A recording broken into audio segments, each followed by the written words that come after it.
Hello, dear students. Today we're going to have All My Sons, Act 2, Part 1.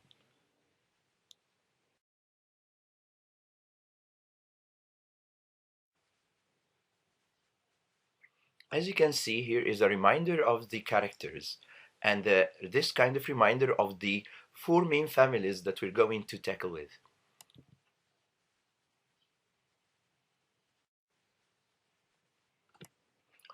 Act 2 starts in the evening time, and as we can see Chris along with his mother, Kate. She is trying to give him some kind of hidden information. She wants him to take very good care that George is coming, and George and all his family, the Devers family, they don't like them. They hate the killers. So she starts to tell them this, which includes a hidden message that she doesn't like Anne, or being, or even giving her this kind of proposal of marriage, indirectly, of course. And all of that because she told him that Steve, all the time, keeps on blaming Joe for the cylinder heads incident, and that Joe is the one who caused this incident, not Steve. So he might be coming to reopen the case, and that's what she fears.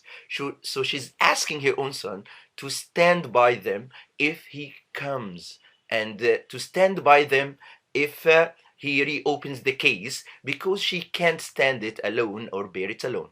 So as we can see in the first slide here, as the killers awaiting Joe's arrival, Chris saws off the broken apple tree and ties it away. Kate asks Chris to protect her and Joe. This kind of protection is what she's asking for him, which eventually will cause Chris to doubt why she's asking so. Chris doesn't understand what she means. She says that Steve always blamed Joe for the cylinder heads incident, and that if he reopens the case once again, she will not live through it. She can go through it again because it stresses on her nerves, and maybe this will cause some kind of destruction in her family, which is everything to her, and she's trying to protect her own family. So she asked Chris, her son, please, Chris, if it happens, stand by us and don't leave us alone.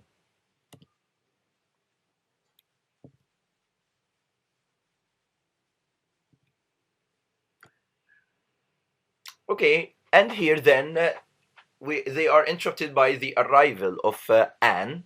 Okay, Anne comes down and wants Kate, okay, to need to go home, back in the house, and wants her. She told her, "Are you feeling well, Kate?" Kate is kind of worried, and it appears on her. So Anne is trying very hard to get rid of this sense of guilt. She feels that she's guilty, and she told Chris, okay, afterwards, later in this slide, that she has to tell Kate about their marriage. She can't deceive her because she likes Kate very much, and Kate is very good to her, so she doesn't want to deceive her.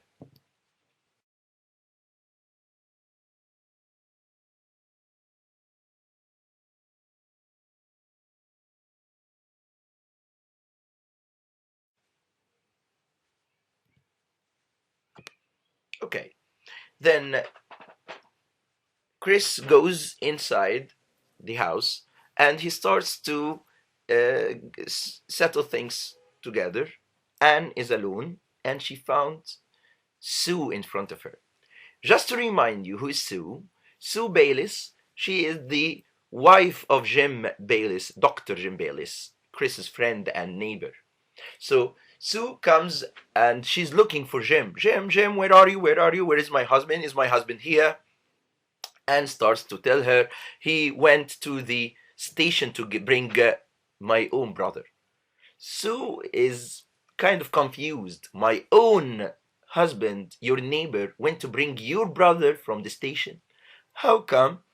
Then Sue starts to implement different ideas in front of Anne, and you have to pay very good attention to it, because Sue is going to give Anne certain things that you have to understand.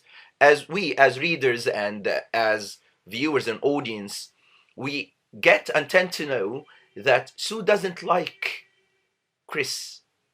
And let's see what's about it. Just going through the things that she said internally. She said that everybody wants to do something for the Holy Family. She said the Holy Family, and it's a very good point that you should stress here, that the Holy Family, which is Killer's family. So she feels like they are having all the support and everything from the people around them, even though they don't even deserve it. So she says the Holy Family, as for Chris and Killer and Kate's family, as everybody tends to do everything for them. That's why my own husband went to bring your own brother George from the station for them. But Sue, once she said so and told her, but actually he was dressed and and Chris wasn't, so he offered to go and bring him, and that's why. Then the conversation goes on, and she starts to ask Anne, or to tell Anne about something that we start to think about. She told Anne, he's coming, George is coming, yes, he's coming to give you away. When she said that he's coming to give you away, we do understand something, that Sue knows that he is coming, for his own sister to be married. So eventually, you will understand that Sue, Jim, and everybody, they know that Chris wants to marry Anne, and maybe Anne herself, she knows that she has come here to be to be married from Chris, and he's going to propose to her. Maybe that's it. So here, what's happening here in this slide? Sue says that when she marries Jim, she was the breadwinner. What about this word? To simplify the things for you as an explanation, I will tell you that he was a physician. He was an intern, meaning that he was practicing medicine and is not yet a professional doctor. So Sue, she was a nurse, and she married him, and they lived upon her own salary, and that's why she looks down upon him. Yes, Sue, she feels that Jim, he doesn't deserve her, because she feels that he owes her something. She feels that she paid money. They lived on her own salary, and that's why she started to feel that he's not man enough. He's not good enough for her as a husband. That's why she is materialistic also, which amplified this kind of problem. Yes, as you can see. So she told her here this problem, that it's good that you're going to marry Chris because he is a millionaire and he has good job, and that differs and that matters. And actually it matters, yes, but not that extent. So Anne told her, I don't look at it this way, but trust me, I love him. He's a good person. Chris is a good person. She told her, yes, of course, a good person, but he's a millionaire. Trust me, it differs for a woman to marry someone who has a lot of money. And then Anne goes on, knowing from Sue something that's very weird, actually. She told her, I want to ask you something. Anne said, what? She told her, please, when you marry Chris, just take him and live somewhere else. This quotation shows that it's not Sue's opinion only. Actually, it's the opinion of the whole neighborhood. Let's generalize it. It's the opinion of everybody, that take Chris and leave because he's affecting my own husband. He has a strong effect on him. Then and didn't understand. What do you mean, Sue? What do you mean that we? Of course you're laughing. She told her, no. Actually, I am talking serious. You should go away, along with your husband, who's going to be your husband, Chris. Leave us. because he has this kind of effect on my brother. He wants him to be better than he is. Then Anne, a big, huge exclamation mark came to her head. What does it mean? He wants everybody, Chris wants everybody to be better than they are. And you want him to leave Jim and live somewhere else because he wants him to be better doctor, better person, better physician. How come? She told her, yes, being better costs money. Dear, so Sue, all what she thinks of is her materialism, and her own way of thinking is going directly to money-wise stuff. So she told her Chris wants him to do research, help humanity, and this costs money, along with the laundry and everything. That it costs $25 a week, which we can't afford. All of this shows that Sue is a materialistic person, and she doesn't intend to change. And she asks Anne to help her taking Chris and leave. She told so Anne starts to answer and to fight back for Chris. She told her Chris wants everybody to be better than they are. He is a good person, and he wants. She told him if he wants everybody. Sue told her if he wants Chris, if Chris wants everybody to be better than they are, so Chris himself must be a good person, and he must be idealistic, as they say, or as he says. Actually, he's not an idealistic person. Here, Anne lost it. She told her, Sue, everybody knows that he is an idealistic person. Chris is an idealistic person. He loves everything to be fair, everything to be white, black and white, no gray areas. Everything has to be as it is. But Sue told her, that's what he wants everybody to believe. But actually, I know that he is not idealistic, as he says. He is driving my husband crazy with that phony idealism of him. This quotation is very important because it shows what she feels. Yes, what she feels towards Chris. She said that it's a phony, a fake idealism. That's not a true idealism. If he is idealistic, dear Anne, so why he's working with his father? Everybody knows that killer is the one who did it. The killer is the one who put your father in jail, Anne. And yet, he works with his father. Anne became stunned. She doesn't know what to do. She doesn't know what to answer.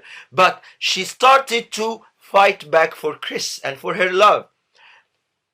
And then, at this point, we find that Sue told her, don't worry, dear, we all know the truth. But it gives Killer credit that he is so intelligent that he gathered everybody around him. At this point, we can find that Sue started to realize that nobody forgot what happened. And what she is doing now is totally wrong. Leaving her own place, going to marry the son of the man who put her father in jail, which will show her in front of everyone as a bad person. That for this slide. Going to the other.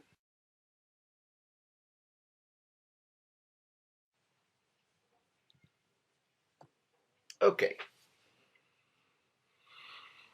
Then Sue enters Killer's house to nurse Kate, who is all worked up. Kate is very exhausted, and she is always not concentrating and stuff, and she's very, very worried, of course. So she went to nurse her, give her something or so, because she's a nurse. Chris came in, and actually, once he faced Sue, he told Anne that she is a good and great woman, and Rebecca's Chris. She shouted at him, told him, Chris, wake up! She despises you. She doesn't like you. You are so naive. You keep on trusting everybody, and everybody in your eyes, they are all angels, and nobody is bad. Everybody is perfect. You only see the good in them. Why, Chris? Why? She kept on trembling in his arms. Then he told her, "What's going on, Anne?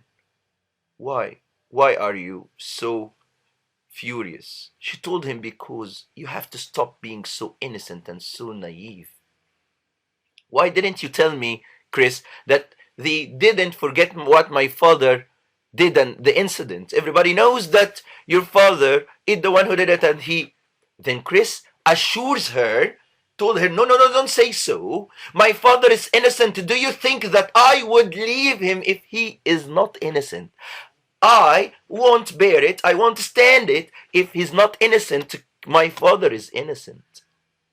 I won't be working in his factory if he's not innocent, if I have any kind of doubt." And then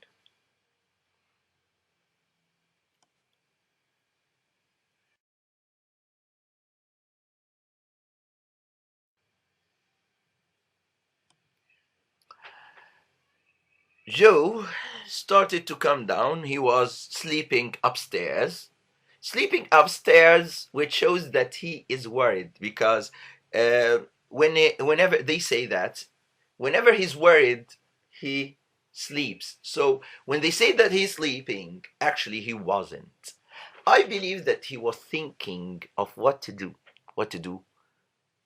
what and how to face George if he comes in and he reopens the case. And actually, Killer is a good thinker and he's a good businessman. He would do a very strange technique in order to convince everybody that he is not the one who did it. Actually, before they speak and talk to him, he will show them all that what he did was the right thing, and whatever George said or is going to say is totally wrong before he speaks it. Let's see. Joe comes down and he started to make some suggestions for Anne and Chris because he wanted to show them that he is intending to give them everything that he has. As for Chris, he's going to have the factory and everything is happening for Chris because he's the only son now, and he's going to be a millionaire and so on. He wants to put his own name on the factory saying Christopher Cooperation and so, because Chris's name is Christopher. Okay, that's his own name.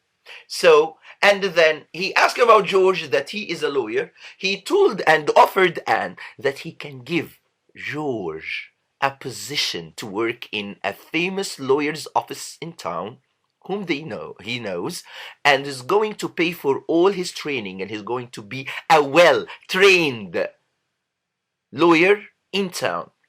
And as for Steve, he told Anne that she has to go and visit him, and then he is going to have him in his own factory again when he comes out, because he's a good person and he has done something wrong, but he's not a murderer. So here, Anne told him as a partner. He told her, "No, not as a partner, but I will find him a good job."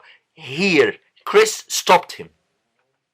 And you know why? Chris stopped him because Chris is an idealistic person. He told his father that I won't work and I won't have this kind of work, whatever it is, if he participates in it, because he is a killer.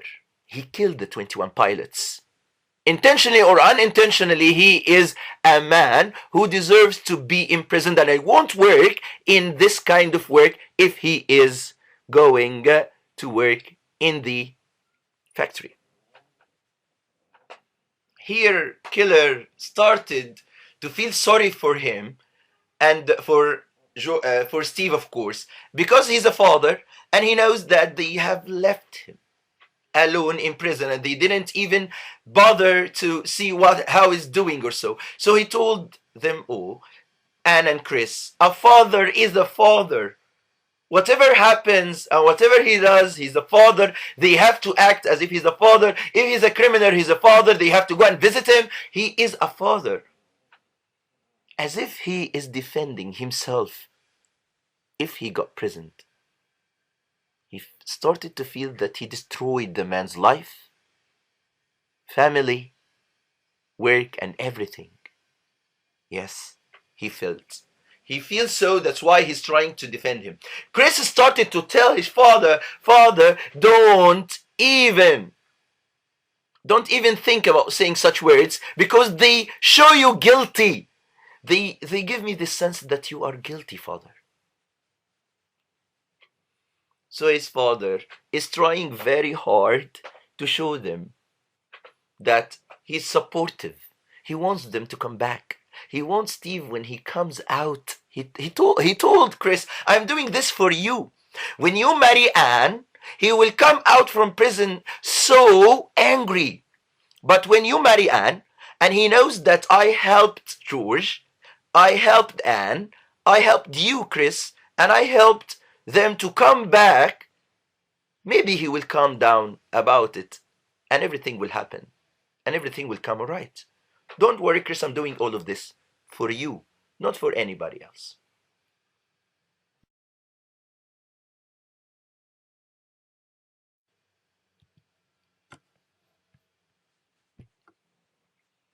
Okay, and here to continue with this slide where Lydia arrives. Lydia, she's going to do Kate's hair and fix her hair. And she totally forgot about it. So she came in running inside, and she went directly upstairs doing Kate's hair. At this point, you can see that um, George is coming along with Jim.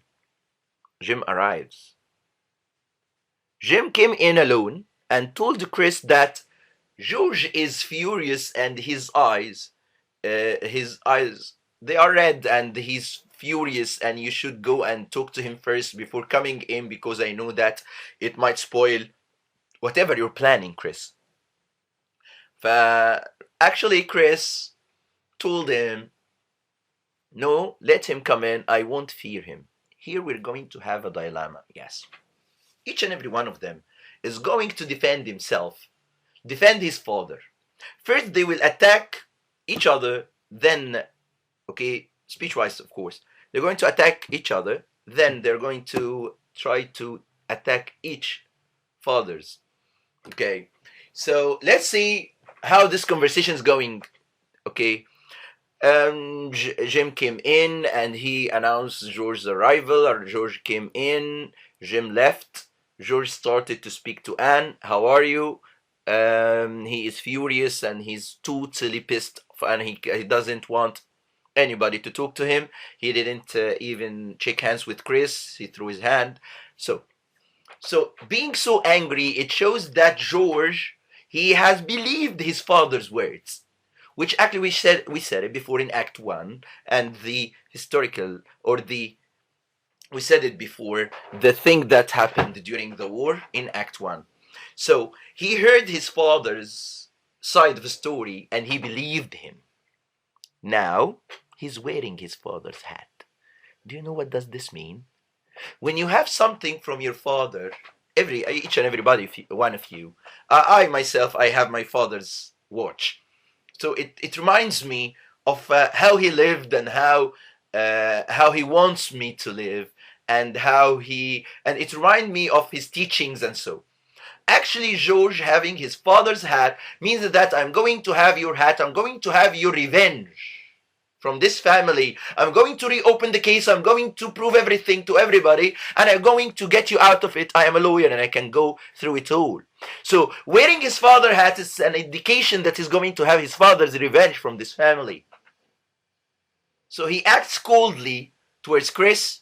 When Chris asks about Steve, George describes father as a little man. Then he says that he is a mouse. Why do you think that he is going to say, why he said such words about his father? He didn't insult his father. Actually, he says that he is so helpless. He's a little man. He is a sucker. Yes, a sucker here, as it's written, a person who has fallen for a deception. He was deceived. He was deceived by your father, Chris. Your father deceived him. He took everything from him. His family, his life, his time, his everything, his work. And your father, he lost nothing. He was prepared. And then he started to tell her, Anne, have you married Chris? She told him no. He told her that you mustn't marry Chris. He is the one who put your father in jail. Can you marry the man whose father put your father in jail? How can you, Anne? He destroyed our family, Anne. Anne, let's leave. Let's leave and go away from here. At this point, Chris told him, sit down, will you, and let's have a talk as grown-ups. We're not.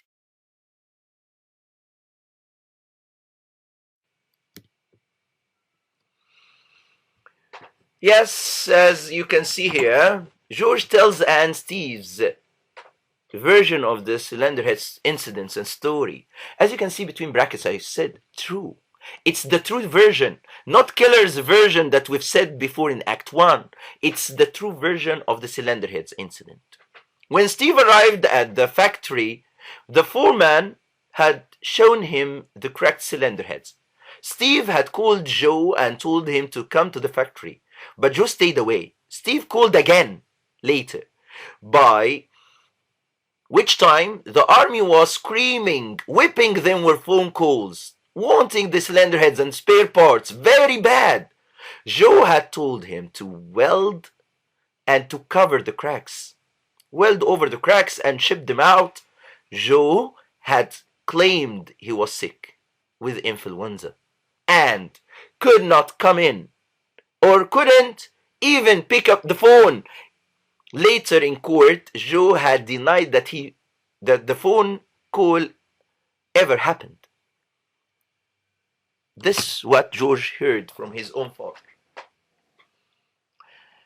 Yes, he heard it before, as you're thinking now. He heard it before. But George said to Chris, I heard it from my father. That makes all the difference.